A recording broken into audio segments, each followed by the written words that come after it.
ان کی کمزوری، ان کا ضعف جو ہے وہ بھی اس بیماری کا باعث ہے۔ دوستو اگر یہ بیماری لاحق ہو جائے تو پھر انسان کو کرنا کیا چاہیے؟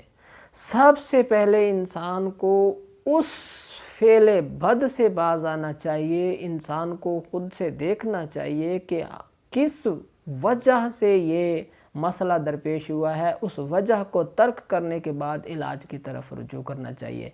کچھ لوگ علاج کی طرف رجوع کرتے ہیں، اپنی عادات کو بھی نہیں بدلتے، تو ان کا علاج جو ہے وہ کرنے کا کوئی فائدہ نہیں ہے۔ وہ عادتاً علاج کرتے ہیں اور پھر برا بھلا طبیب کو کہتے ہیں۔ دوستو جب تک عادت بد اور وہ وجہ جس وجہ سے وہ کمزوری پیدا ہوئی ہے اس کو ترک نہیں کیا جائے گا تو علاج کرنے کا بالکل کوئی فائدہ نہیں ہوگا۔ جب کوئی دوست، کوئی ساتھی، کوئی مریض ایسا جو اس میں مبتلا ہے وہ کہتا ہے کہ جی میں نے وجہ کو ترک کر دیا ہے، ترک کرنے کا مصمم ارادہ کر لیا ہے، اب میں علاج کی طرف رجوع کرنا چاہتا ہوں، تو اس زمرے میں آپ کو بتا دوں کہ صرف 3 سٹیپ ہیں۔ 3 سٹیپس کے اندر جو ہے وہ اس کا علاج کیا جاتا ہے۔ بہت ہی کم لوگ، بہت ہی کم طبیب اس بارے میں جانتے ہیں۔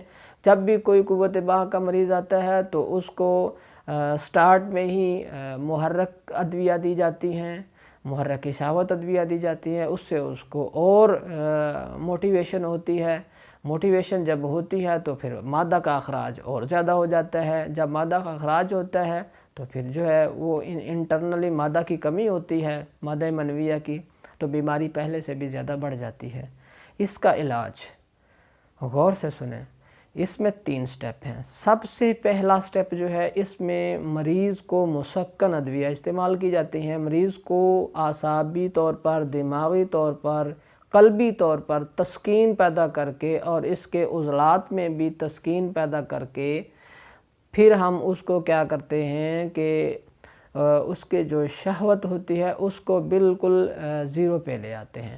یہاں پر بھی ابہام پیدا ہوتا ہے۔ پہلے سٹیپ کا جب ہم علاج شروع کرتے ہیں تو اکثر مریض گھبرا جاتے ہیں کہ جی میں تو پہلے سے بھی نل ہو گیا ہوں، 0 ہو گیا ہوں۔ ایسا ہرگز نہیں ہوتا۔ یہ ہم خود ایسا کرتے ہیں تاکہ جسم کے اندر سستی اور ٹھنڈک پیدا ہو جائے۔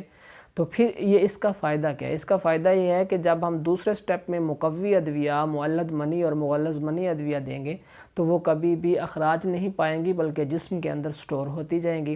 جب ایک خاص وقت تک وہ جسم میں سٹور رہیں گی تو پھر اس کے بعد وہ میچیورٹی لیول پر آنا شروع ہو جائیں گی اور ہم وہاں پر تیسرے سٹیپ میں محرک شہوت ادویہ دے کر جو پہلا سٹیپ ہم نے مسکن ادویہ دی ہوتی ہیں ان کو نیوٹرل کر کے ہم دوبارہ محرک شہوت ادویہ دے کر شہوت کو بہت زیادہ حد تک بڑھا دیتے ہیں۔ تو یہ ایک کامیاب علاج کا یہی طریقہ ہے جو قدیم اطباء کرام سے، یونانی اطباء کرام سے، شیخ ابو علی سینا رحمہ اللہ علیہ سے، یہ ان سارے جو حکماء ہیں نا ان سے چلا آ رہا ہے۔ تو دوستو میں امید کرتا ہوں کہ آج کی یہ ویڈیو آپ کو اچھی لگی ہوگی۔ ہم آپ کے لیے ایک اسپیشل کورس ہم نے متعارف کروایا ہے، 3 سٹیپ میں نے گنوا دیے ہیں، ہمارے پاس یہ کورس موجود ہوتا ہے۔ آپ اس کورس کے حصول کے لیے بذریعہ واٹس ایپ ہم سے رابطہ کر سکتے ہیں اور ہمارے ہاں ہوم ڈیلیوری کی سہولت بھی موجود ہے۔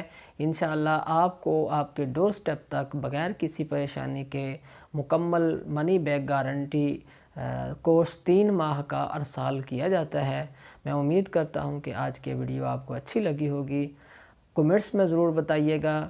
اگر کسی بھی شخص کو، کسی بھی مریض کو کوئی کسی قسم کا اور مسئلہ ہے تو کمنٹس میں یا واٹس ایپ نمبر کے ذریعے سے مجھ پہ رابطہ کر سکتا ہے۔